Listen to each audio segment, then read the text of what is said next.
It is a pretty, in my opinion, draft gap for the right one. Now they need to play well. They have winning bot. I think mid should be like pretty 50-50. I mean, I'm not really sure about this. For sure, it's volatile as fuck. Yeah. And I think they should. From your perspective, do you know why they're committed to getting this Sivir in the 1v1 against the Kazante? I mean, right now, probably because they think behind.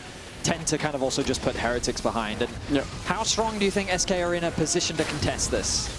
Do you think they even can from this position? No, because it's a game changer. Well, we might get to see some action in a second. Line connects. Okay, finally knocked in Orianna, but the problem is Nautilus is on Abadaga. He can't move. It's going to be a 1-for-1 now. Jungle going to die on Team Heretics side as Sten flashes away. Dudu. I was watching Dudu the other morning. Dundun's going to flash away while Dragon's being done. Dudu's going to stay with us for a bit because, again, with Dredgeline coming through, the arrow over the quiver, Flackett gets a kill onto Loopy. The fear won't be enough. There's good work coming through from Sten. He might be a sacrificial lamb, but it's giving a 2v1 over to Kadui, where Camilo is just free-firing. Flackett and Camilo double 80 carry power. Now looking for another. The slow from the Mountain Dragon, the poke as well. Flackett close to getting kill number 3. And Orianna coming in. Abadaga wants a new angle, but Shea's now alive. Steals the Dragon, and who knows, there is a Nocturne wandering about. TPs are available for both top laners, ready to join the fight at a moment's notice. And Dredgeline sets up, and look at the poke with a death touch. Loopy's dead.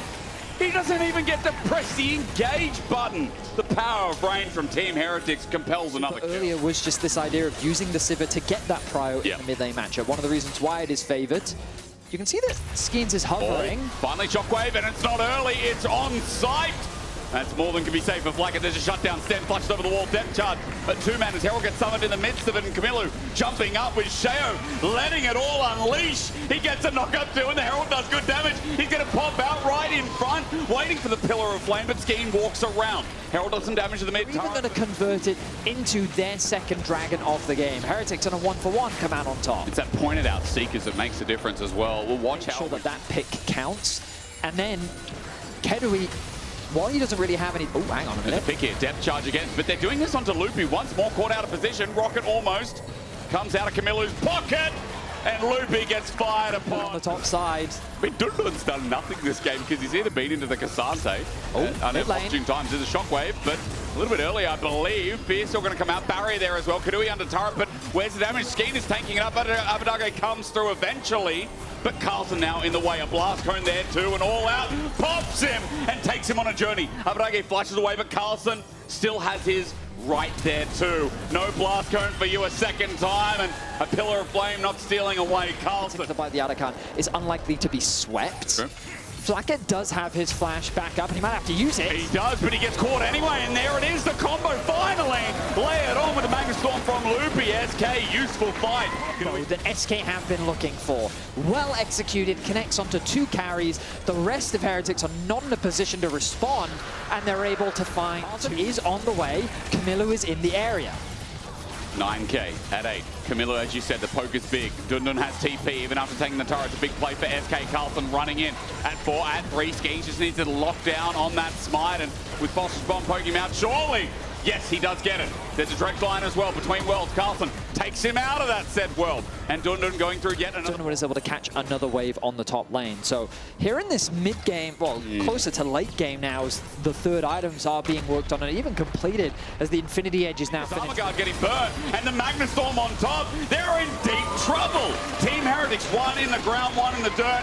Flackett won't see anything as the Dragon, rather, turret goes down. The Heretics putting themselves on the sole point, but Dundun continuing to pressure on the side lane will get a tower in exchange. Now Flackett. And it's going to be down 3 levels. Again, here we go. Paranoia strikes deep, and yeah, the shockwave won't work out yet again, but even with the flash, the flee, Skeens is so strong in this game that Camilo's going to die regardless. Boomerang helps out, but Skeens is on the chase, moving speed enough, and another kill.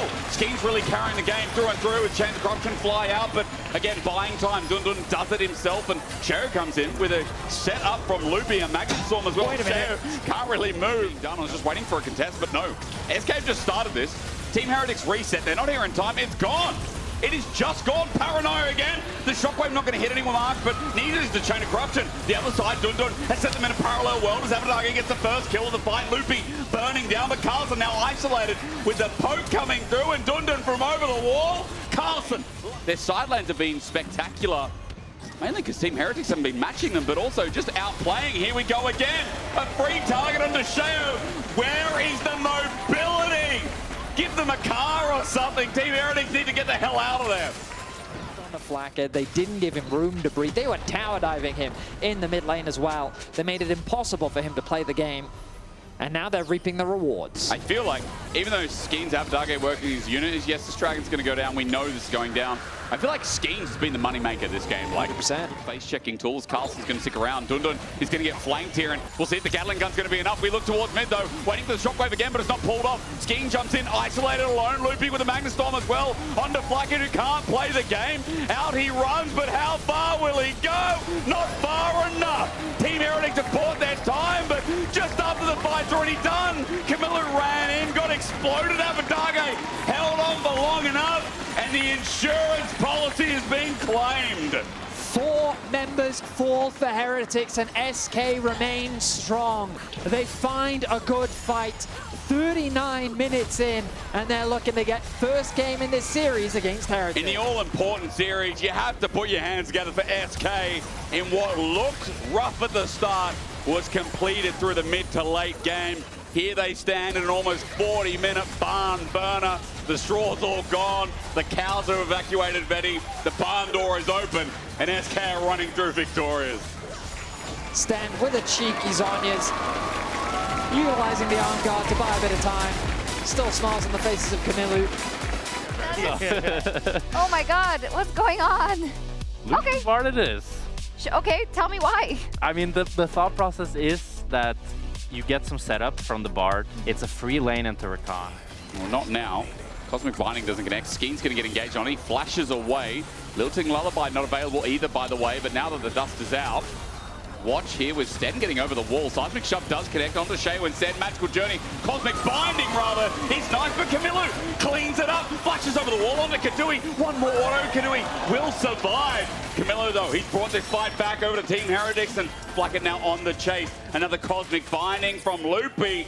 Really makes himself known. Fate sealed in 10 seconds. Camilu has another chance. Bowling ball. There is that exchange, and there is the Lily Ball rolling on by. It's All going of to the reset a dragons little being bit. started. Sheo is sending out a ball again onto Kadui. Could be a one-man Lilting Lullaby. Not going to be popped yet. The charm comes out. The cleanse immediately. Kadui gets turned golden by a tempered fate. Did Sheo just steal it? I think he did. Camilu flushes out of the way of a seismic shove. Gets the 2-man knockup. And on the Yona, he whiffs. Sends it between the goalposts, but does enough damage. Displace them with the pillar, making it slightly easier to land. But here we go. Now they're going to look for a scrap. And you're going to find Dundun landing his ulti straight away. His public execution enables Carlson to be mitigated. There's a kill. There's Skeens coming in useful with his ulti burned as well. Bot turret now exposed. A nice skirmishing duo. Do find a nice pick on the bot side, but Sheo is in the area. Oh, it's a 2-man onto Dundun as well. That wave's going to be cleared immediately, but he doesn't even need it. Sheo, because he got the second one as well. Skeens in trouble. Meanwhile, Abadage is getting 1v1 by Camilu. What a day for this Team Heretics set up with a deadly flourish. Now the Weaver's Wall behind them all. Blackett gets out though. He's got range for the curtain call, and SK might be in a bit of trouble. Even though Skeens gets the Herald, he needs the eye. Abadage solid out by Sheo as he kites around the seismic shove. Deadly flourish. Loopy sends out a tempered fate, but meanwhile, even caught up. Sheo might be okay. Over the wall again, the Lilting Lullaby. No, it's not available, but the curtain call is. On the top side, chasing after that dive. Same problem as first game. This overcommitment to a play, this over-map movement. Is that a word, Betty? You can. They still get the first turret. They'll still get the feats of warfare. And They do. now, oh, but Sheo is only just basing now, which means he's going to be very late to this objective. I don't think Heretics is really in a position. Sten does have smite of his own. But Sten's smite is only going to be 600, and it's just easy for Skeens to take this away himself. And the difference with the Weaver's Wall out as well as that Team Heretics approaching this is impossible. Second Dragon of the game for SK. And the rest of the comp hits from a screen away. You know, we talked a little bit about SK's tools, and I know you were mentioning this will be a free charge. This will open up mid-turret. It is a nice objective for SK to pick up. Regardless, though, Deadly Flourish is going to do not too much here. Oh, junglers. Better. Nice. Okay, Carlson flushes away. down with the ulti. They've bought a lot of time. Shayo going to bring in Lilting Lullaby. It's only for one, but they kill Carlson before he goes to bed. Skeens thinks he's in trouble, but he's willing to turn this on a Dundun. There's good damage, and Shayo does have his Rift Maker fully active and available. He's healing huge, but he's flashed. Johnston, now the flash responds. Shayo sending out the ball, and again, another nap time. Shayo is putting one to bed, and with everyone sending in their best effort, it's Abadage and Kadui. Now next on the chopping block, stand on the turret. A shutdown. Messi, Abadage taking up the turret. Kadui, that's random. I think Shayo can kill him as well. Kadui's like, oh my god, I have flash, but he's not going anywhere near that. And Shayo is putting on a clinic again. I need the replay to help me understand why the TP came in so late. Like, if they were going to commit to respond to that, I feel like they needed... For good reason. Nah, look at the levels, man. Like, I'm looking at levels about halfway for to good reason. 16. Loopy might be called out. Look at the damage! Yep. Quickness. Oh, man, out with a magical journey. There's no Lilting Lullaby. Shayo can't get it off. There's double redemption. Snipe. They're getting a little bit silly. As Carlson's going to get a Mega Blast going on top of his face. He's going to burn down Skeens, but there's a pillar in the way. Public execution again from Dundun is nice. And he'll pick up his third kill of the game. Skirmish duo, and so they're just throwing everything they can at Carlson to look for a cross map. They realize that they're unlikely to win out on the fight, that they wouldn't be okay, the odds are not even, ladies and gentlemen. They're not, and especially not now. Abadage walks into Shayo, a seismic shove that saves his life again, but this dream-laden burn needs to be stopped. Equalizer down, it's not fair. The veal is taken. Skeens have been perma-killing Carlson, okay? Hello, Loopy on the trail, and he's just ordered down to death. Like, he should cover, work with bot to then get the vision. Like, you can't just face check. Because Carlson does this all the time. He just perma-groups down so damn quick. The power of Lilia and the power of Team Heretics in the second game cannot be understated. There's the Baron. Let's move to 5.5k as SK. Don't mind the response here, Vetty, but it is still going to be... yes. Oi, Dundun. Public execution now down. And that means that Team Heretics can just siege this up. So one ability to engage, a big one at that. Betty, it opens the doors, or should I say the floodgates, because Team Heretics, this siege is going to be egregious. I would prefer it if they put the Yone bot lane and then brought the Rumble up, but this is also fine. Keep the Yone mid and then rotate down towards the Rumble. Maybe stop Dundun from moving anyway. Deadly Flux is really good here because the quickness is well set up. Lock up and Curtain Call flies in. Dundun, he hasn't been ultied yet by the Lilia, even though the burn gets close to enough redemption. Is that a snipe? Yes, it is! Stan kills Dundun from afar. Predator missile came in, destroyed, and now with Loopy setting up the ulti Abadage, he's out of the thick of it. He was in Donnies in the meantime. He has to flash away. Team Heretics now sieging in, and I must say, done very classily to try and end this second game. But you see what we were talking about. It's so easy for this composition to siege, and SK just don't have the wave clear. One inhibitor is going to fall, a second is right behind it. Sub 30 minutes, Heretics will break open the base. Like it. Let's be careful, Seismic Shove now down, he can walk it out. Overextended here. Let's see, it's a Baker. Stender's nearby, and remember there's a Curtain Call from Blackett coming in as well. Quickness, ulti does whiff, but it doesn't matter. Abadage is in the thick of it. Sten's going to take a magical journey, and into Luby with Carlson there sitting on the side. Whatever Bart tastes like, I'm sure it's no surprise. Team Heretics take two, and now the base is up. Oh, and now it's Skeens who's in a lot of danger because behind the turret is Carlson and Sten. They're looking for another pick. It's going to be an easy setup, and again, upside of the map seems to be it. Dundun's going to teleport in, culling out through as well. Team Heretics, that is theirs. There's a quick drowsy behavior. Shayo is just going to burn down. 5 members running into Dundun. It's not the best, but it's enough. That's all that matters from Team Heretics in this game too.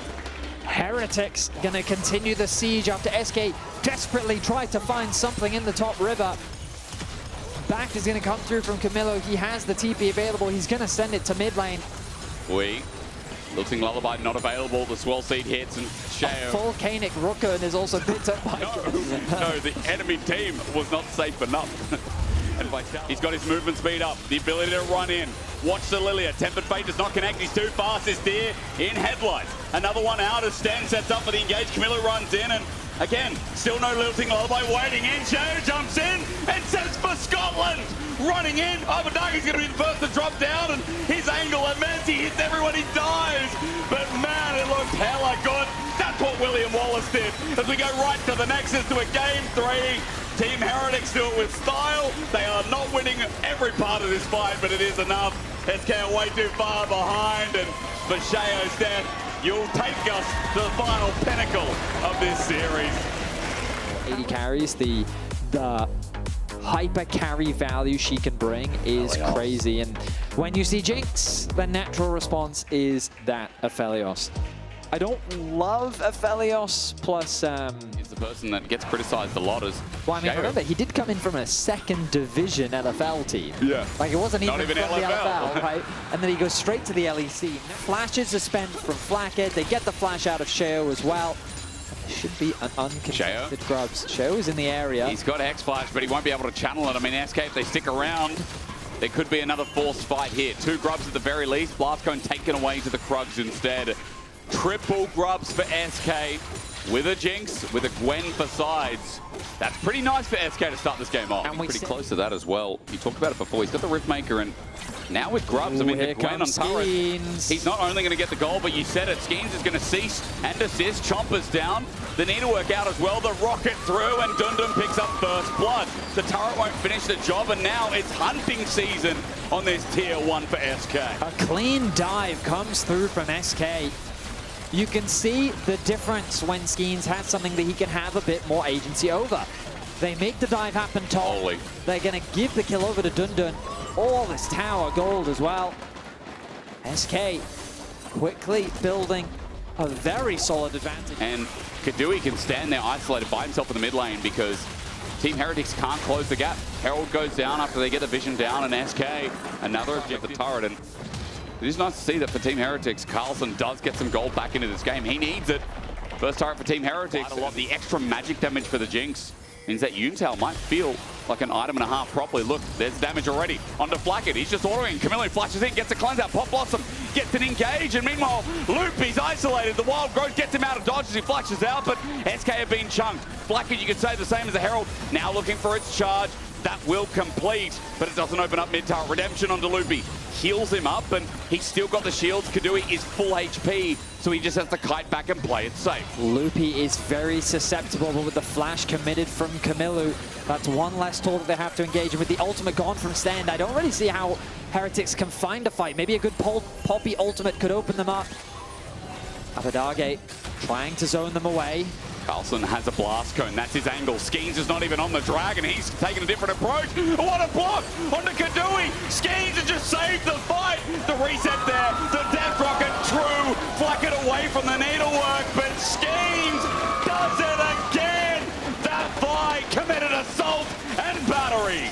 Abadage didn't get an opportunity to use the ultimate, but it didn't matter because Kadui was the player that they needed to protect. If they could get the resets onto the Jinx, then SK had a fighting chance, and it was Skeens that allowed that to happen. From the tri-brush, he interrupts Carlson's dive onto the backline in the 1v1, and then a Rise ultimate appears just behind the enemy, and then you set up for a bit of a side lane play. TP in. Loopy's too. He doesn't have the Wild Growth if this turns for a fight. Shayo still has his ulti and flash. Oh, but look at Dundun now. You're right. Now maybe it matters a lot. Dundun on the flank. The import with the needlework holding off, and he's just jumped on. Never mind. Team Heretics say, what are you doing? Artican's going to drop in the meantime. Dundun, 07. Honorable sacrifice while the flowers are put on his grave. They do give the shutdown over to Flackhead. So overall, I think it's a worthwhile trade for SK. Securing that Artican is a huge advantage. But Heretics don't get nothing for it. Flackhead got a huge... Dagger was talking to me about it last week, where Artican, give or take, is about 3,000 gold. Like, that's what the worth is. So you got to remember, for SK, maybe it's like a 4K gold lead now, but for Team Heretics, they're on sole point. Abadage. That's bad, that's bad! And Skeens is going to find him as well. He is tanky, though, and he's got to seek his arm guard. Redemption, a heroic entrance, lay it down. It's grand at that, and Camilu's dead. Over to Kadui, big mistake, I called him. This Baron is not going down that quickly. Skeens is not going to be in a position to steal this one away. I don't know if this is worth betting. I don't think Soul for Baron is going to cut it. SK like we've lost it. Hex, Tech, Soul for a team that doesn't have an engage. They have Chase. I mean, I don't know if that's good. It depends how much value SK can get off the back of this Baron. The Rise is still dead. They're going to begin the siege onto the top tower. Yeah? Okay, because man, they're going to need it. As you said, how much value do they get? They get at least his top turret. But if it's only 1 or 2 turrets, so as he takes away, SK are trying to group up and get a bait in, but Kadui, who keeps farming away now with the Runans, feeling confident here to step up to the turret. Chompers down, Sheo flashes in, what an engage from the Poppy. Ulti's up, Abbedagge gets out for now, Shield of Durand is there, Kadui doesn't give any splash damage over, but look at where Skeens is. Isolated, not punished, Team Heretics couldn't get to him in time. Dundun is able to secure the mid-tier 2. Carlson can't quite hold the wave, but a nice engage from Sheo at the very least pushes the rest of SK back. Slows the game down, that's what Team Heretics want. Maybe no, speed it up. Okay, Dundun right on top of them as well. 1v3 with the needle work. He's pop blossomed up. There's a hero's entrance. Big knock up. Abbedagge re-engaged, but no reset. Skeens now coming in as Camilla's isolated and set packing. Camilla will die. Flash over the wall. Keeping the Gwen alive and splitting Heretics up, converting it into a kill. SK don't waste the opportunity. They immediately TP into bot lane and they're looking to break the base. Camilla's 35 seconds from coming up on alive. This inhibitor's going to drop at the very least, and mid is pushing as well. All of a sudden, SK with one counter play, lock in. This is another turret dropping down through mid. Baron is going to end with a 6,000 gold lead. Props to SK. The soul trade looks sketchy, but as Loopy feeling the pressure. Range. SK, oh, look at Skeens, look at Skeens! And he's in, he just dives in, under turret, they don't care, black at the target, the heroic entrance in, Pop Blossom on Sten does nothing! Skeens with a double, layers down for the triple, a zap in, Carlton's next to go, and Kadui is unleashed! The attack speed cut means nothing! Give him a double, and glaze the hell out of Skeens! His fight is unfreaking believable as SK Mountain get their first series win of the LEC, and more games like that, SK can do anything. A strong